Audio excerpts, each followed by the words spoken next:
আসসালামু আলাইকুম ওয়া রাহমাতুল্লাহি ওয়া বারাকাতুহু। দেশ এবং দেশের বাইরে থেকে যারা আমাকে শুনছেন সবাইকে জানাই পবিত্র রমজানুল মুবারকের শুভেচ্ছা। আজ বাংলাদেশে প্রথম রোজা শেষ হয়ে গেল। রমজান মাসে বেশি বেশি আমল করার চেষ্টা করা। আজকে একটা আমলের কথা বলবো, দরুদের আমল। গুরুত্বপূর্ণ একটা আমল।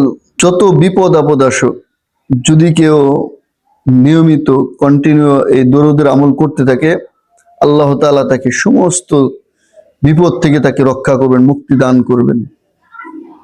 এই জন্য রমজান মাস বেশি বেশি করে আল্লাহ তাআলা রসুলের উপরে দুরূদ পড়া। হাদিসের মধ্যে আসছে, আল্লাহ রসুল সাল্লাল্লাহু আলাইহি ওয়াসাল্লাম বলেন, মান সাল্লা আলাইয়া ওয়াহিদাতান সাল্লাল্লাহু আলাইহি আশরা সালাওয়াত। যে ব্যক্তি আমার উপরে একবার দরুদ শরীফ পাঠ করবে, আল্লাহ তাআলা তার উপরে 10টা রহমত নাজিল করবেন। সুবহানাল্লাহ।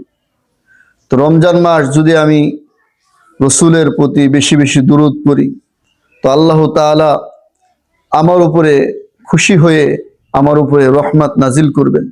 হাত্তা আনহু আশরা খতিয়াত, এবং 10টি গুনাহ মাফ করে দিবেন। ও রাফা লাহু আশরা দারাজাত, এবং তার 10টি দারাজাত বুলন্দ করে দিবেন। এই জন্য রমজান মাস আমরা বেশি বেশি করে আল্লাহ রসুলের উপর দরুদ পড়ব। উত্তম দরুদ হলো দরুদ ইব্রাহিম, আর সবচেয়ে ছোট দরুদ হলো সাল্লাল্লাহু আলাইহি ওয়াসাল্লাম। আল্লাহ তাআলা আমাদের সবাইকে বেশি বেশি দরুদের আমল করার তৌফিক দান করুন। আমিন।